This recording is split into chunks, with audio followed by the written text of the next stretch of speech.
Velkomin og gott að hafa það á listanum hjá okkur. Takk fyrir það, gott að vera hérna. Þú ert listamaður, Já. listakona. Hvernig er það gáfa sem búin að fylgja frá upphafi? Þörf, þrá, að skapa? Já, hún hefur gert það í rauninni. Ég var svona, tók smá tíma einhvern veginn að finna, rétt að farveginn, sko. En bara þegar ég var hérna krakki og foreldrar mínu voru svona að hjálpa mér að finna einhverja íþróttir og svona þessum, reyna að leiðbeina mér. Að þá bara fann ég minn farveg og hérna fór í dans. Var í dans í mörg ár. Og svo allir mína skólagöngu í verslunarskólanum, þá var ég í nemendamótum og ég var bara alltaf verið í einhverju svona samhliða félagsmálum. Og svo fór ég að læra klassískan söng eftir að ég bjó í Ástralíu 1 ár. Ég fór sem skiptinemi því ég var 18 ára og þar var ég með alveg ótrúlega góðum skóla og var með svo góða kennara sem svona hvöttu mig svo mikið til dáða. Og ég var að syngja svolítið þar úti og kem heim og bara ákveða að fara að læra klassískan söng sem ég gerði. Tók 8. stig í klassískum söng og ætlaði að fara út í óperunám en tók svo UB og fór út í leiklistanám og sé ekki eftir því. Þannig að 3 listgreinar þarna sem eru... Já, og þetta eru allt sviðslistir, óperan og dansinn og svo þetta leikur og já, þannig að ég hef verið í sviðslistum bara eiginlega alla ævi, sko. Hvað gerir það fyrir sálina þína að skapa svona? Það er bara, hvað ég segja, þetta er bara þörf, þetta er bara hluti af mér. Þú gætir ekki verið án þess? Nei, ég held ekki og þó ég vinni, starfi ekki í dag í rauninni sem leikona, er ég svona allavega góður í pásu frá því, að þá nýtist þessi svona, hvað maður segja, sköpunarþrá bara í mínu starfi. Og ég er í hagsmunabaráttu fyrir sviðslistafólk og hef verið til margra ára og þekki það starfsumhverfi alveg út og inn og verið í mörgum trúnaðarstörfum og annað slíkt í því samhengi. Þannig að já, þetta spilar allt saman og ég hef líka mjög svona djúpa pólitíska svona, hvað maður segja, ástríð fyrir pólitík. Þú búin að fylgja þig lengi? Eða? Já, ég bara alin upp á mjög pólitísku heimili. Okay. Og þannig að þetta hefur alltaf verið svona bara inn á borði og með morgunmatnum, sko. Og þetta er að mörguleyti svolítið tengt. Okay. Það er þessi ástríða og hugsjón fyrir bættu samfélagi. Menna, það er hægt að taka það inn á svið stjórnmála og bara inn á svið lista. Þannig að þetta, ég myndi að tengast. Þegar þú ert leikona, hvar finnir maður tilfinningun ástríðu í líkamannum þegar maður næri hana? Hvar finn ég hana? Já. Ég held ég finn hana bara eiginlega bara allstaðar. Já, ég myndi segja það, hún er bara, við finnum hana bara allstaðar. Mikið afl innra með manni. Já, það er þannig, sko. Og þú tekur þetta afl með þig núna í pólitíkina? Ég geri það og ég geri það líka bara hverjum degi í mínu starfi. Og þetta er svona, ég myndi segja klárlega í því sem ég er að gera, ég er drifin áfram að hugsjón og ástríðu og er bara svo heppin og hef auðvitað líka unnið að því sjálf að vera að starfa og fást við það sem ég hef ástríðu fyrir. Þannig að, já, þetta tengist allt saman og maður bara svona reynir einhvern veginn að beina þessu í þær áttir sem maður getur gert eitthvað gagn, sko, á hvað sviði sem það er. Er ekki mikilvægt fyrir stjórnmálakonu að vera mjög skapandi einstaklingur? Ég held að það allavega skemmi ekki fyrir. Gott innsæi? Já, og svona geta stungið sér sambandi við annað fólk, að því að stjórnmála snúast fólk. Og þetta snýst allt þetta samspil fólks sem auðvitað líka mörguleyti í listinni, sko. Ég heyrði verið að segja, þetta er bara eðlilegt framhald af því hver þú ert. Já, ég myndi segja það. Skemmtileg sín. Já, og þessi svona barátta fyrir bættum kjörum og svona þessi hagsmunabarátta sem drífur mig áfram og mér finnst skemmtileg og áhugaverð og bara, já, Þetta tengist líka allt svona mjög svona sterkum böndum myndi ég segja. Þú átt fjölskyldu sjálf. Ég á fjölskyldu sjálf, já. Hvernig svo mynd? Hún er bara stór og fjölbreytt. Já. Ég á sjálf 3 börn. Já. Hef eignast 4, fyrsta barnið mitt fæddist andvana og síðan blessunarlega komu 3 í kjölfarið, frábærir einstaklingar. Sonur minn sem er 12 ára og svo ég tvíburdætur sem er 10 ára og síðan á ég 3 stjúpbörn með barnsföður mínum. Við slitum samanstum fyrir nokkrum árum síðan.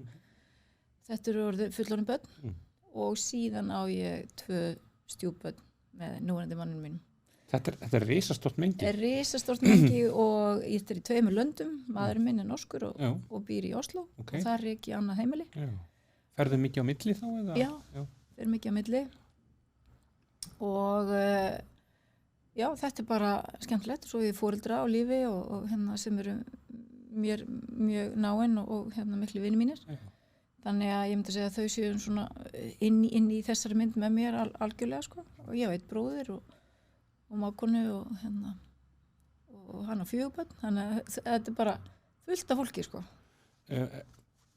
Breytti það mikið sem manneskja að verða fyrir svona stóru áfalli? Breytti mikið. Ég veit ekki hvernig mikið að lítið eða svoleiðis, en það breytti mér. Já, og það er svona mín sýn á lífið, já, hún breyttist. Getur þú útskipt fyrir mér hvaða nýja sýn var til? Já, ég hef nú sko ég held að ég hef nú alltaf verið svolítið fyrir það að fylgja hjartanu og ekki verið að láta endilega, þú veist reikna allt niður í smá einingar, hvernig hlutinir eiga eftir að verða ef ég gerir þetta og þetta sko. Og það hefur bara gengið mjög vel fyrir mig. Verður hjarta ennþá mikilvægara að fylgja því? Já, ég held það og eða svona kannski líka staðfesting á því að það sé gott að fylgja hjartanu. Og þú ert að lýsa hugrekki? Já, akkurat, og ég kannski varð líka, kannski að segja ég varð aðeins hugrekkari fyrir vikið, kom ekki til að góðu en þú veist, þannig enn og bara í lífinu. Þetta var bara, já, þetta var ansi mikið áfall og ekki auðvelt, en ég held ég unni bara mjög vel með það og með fólkinu kringum mig og þú veist, fólk lendur í alls konar og ég er svo sannlega ekkert einum það og maður bara tekur það með sér og maður bara, ég reyndi bara ekki einhvern veginn vænt það einhverju leyti. Er þetta ekki svolítið mikilvægt að kjósendur okkar viti hvaða fólk við höfum að geyma einhvern nátt? Jú, ég held það. Ég sjálf, fyrir ekki. Já, erum við ekki alltaf að skoða fólk? Við erum ekki, þegar ég hlusta á framboðsræði, ég er ekki endilega að hlusta bara sem er sagt, hvernig það er sagt, hvernig fólk kemur fram, hvað persóna er bak við þetta?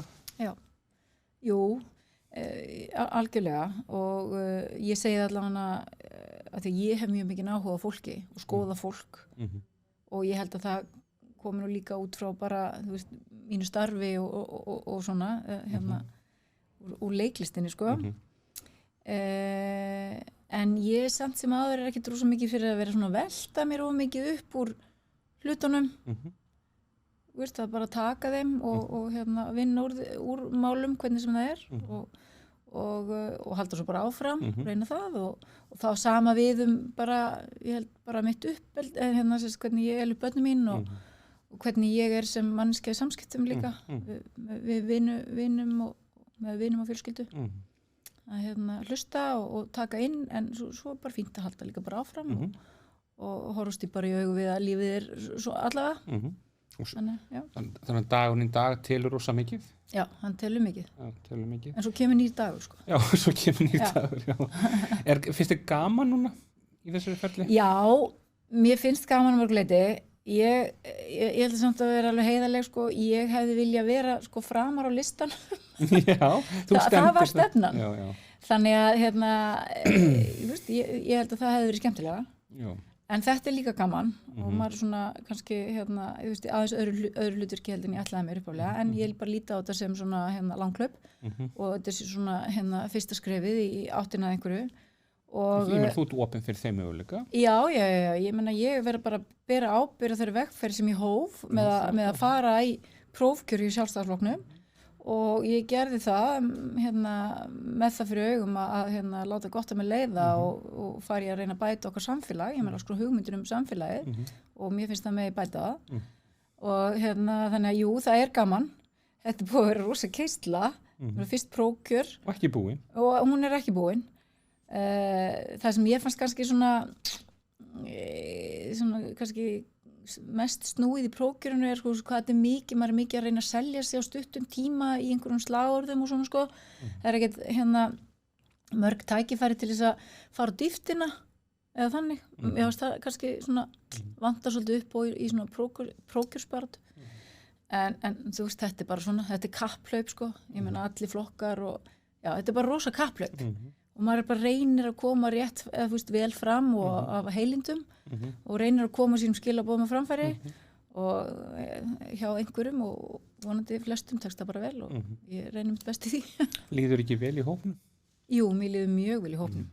Þetta er hópur, þetta er rosa ólíkir einstaklingar við talum kannski bara fyrstu 10 sætin eða fyrstu 15 sætin mjög mikið ólíku fólki og ég hef gaman að því að vinna með ólíku fólki og hef gaman að, þú veist, eins og ég sagði áðan, kynnast fólki og ég er svona einbytta mér að því í leiðinni, að því ég held að ef við kynnumst betur og ef við skiljum betur hvort annað, þá gengur okkur betur og bara að umgangast hvort annað og allt annað, þú veist, slíkt. Þannig að þetta er bara, þetta er skemmtilegt og mjög lærdómsríkt. Hvað er uppáhaldsleikverkið þitt? Hvað er uppáhaldsleikverkið mitt? Já. Ég bara á ekki uppáhaldsleikverk. Eitthvað sem vegur þungt á þess að setja í efsta sæti? Já, mér finnst Macbeth alltaf. Hvers vegna? Já, bara þessar rosalegu tilfinningar. Já, þessar öfgafullu tilfinningar. Ég hef allt gaman að þeim í leikhúsi sko. Í leikhúsi, ekki hversdagslífi. Nei. Fleiri verk? Veitir nú fleiri verk? Já, ég hef gaman af nú er ég reyna að vera svolítið sniðug sko. Ég man ekki neitt. Hedda Gabler. Ok, hvers vegna? Já, það er eiginlega svolítið það sama en samt á mjög miklu lágstemmdari nótum sko. Okay. Og þetta auðvitað, bæði þessi verkur auðvitað klassík sko og það stendur mann svolítið næst það sem maður hefur sko það sem maður var að stúdera í skóla af því þá hafði maður svo mikinn tíma og þá var maður bara gerði ekki neitt annað en að þú veist við í skólanum allan sólarhringinn en þessi verk sem maður var að taka þá fyrir standana jú, nú er eitt sem kemur upp þetta Mútti Kurás Bertolt Brecht það er miklu uppáldi hjá mér. Og hvers vegna?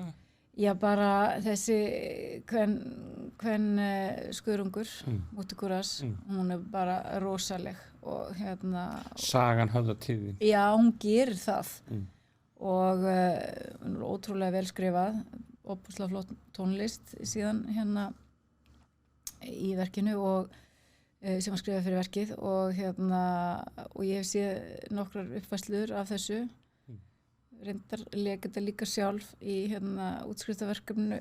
útskriftarverkefninu mínu út í London já, þetta er alveg magnaverk sko og hvernig manneskja hún er og þetta er eitt af mínum uppáhalds. En hvað er skemmtilegast að syngja? Hvað er skemmtilegast að syngja? Já. Skemmtilegast að syngja fyrir börnin mín. Já, en einhver sérstakur textar eða lög eða? Já, ég ætla ekki að syngja það hér. En uppáhaldslagið fyrir börnin mín enn þann dag í dag ég syngi fyrir er Frumsamilag. Já, vá. Já. En gaman. Sem ég samdi eitthvað kvöldið þegar þau voru pínlítil og ég var ekki búin að sofa í marga mánuði og þetta svona lag sem ég breyti textunum. Þetta búin að gefa þetta út samt? Nei, og það verður ekki gefa út. Þetta heilat fyrir fjölskyldinu? Þetta heilat fyrir, ekki fyrir allir fjölskyldinu, bara fyrir mín börn. En þetta lag sem, þetta laglína og ég breyti textanum út frá því sem þau eru að gera. Og nú eru þau þetta ekki engin smábull lengur, 10 og 12, en þau alveg elska það þegar ég syngi það. Og mamma setur endurspegla ákveðna stemningu og verkefni. En skemmtilegt. Þannig að en annars finnst mér bara, og ég er alveg upp í klassískum söng sko, en ég elska að fara óperur, bara elska óperur og klassíska tónlist og reynda bara að aðlæta á tónlist sko, en já. Upplifir mikla tilfinningar þegar þú ert að syngja? Já, ég geri það og ekki síður því ég hlusta á söng og tónlist almennt. Ég fæ aldrei betri hugmyndir heldur en því að fara á symfóníu tónleika. Það er alveg magnað. Það er svolítið áhugavert með þekki það bara hjá fólki sem eru fyrir miklu áföllin hvað söngur er teilandi og tónlist. Þetta er bara marg rannsaka fyrirbæri. Virkjar stærri svæði í heilunum okkar. Já. Tónlist, hún er bara órjúvanlegur hluti tilverunar sko. Og heilunum áttur. Já. Ertu ekki bara þakklátt fyrir að taka þátt í þessu? Jú, ég er bara þakklátt almennt fyrir lífið og tilveruna sko og ég held að ég myndi að ræða þetta við fólk daginn og tala þakklætið.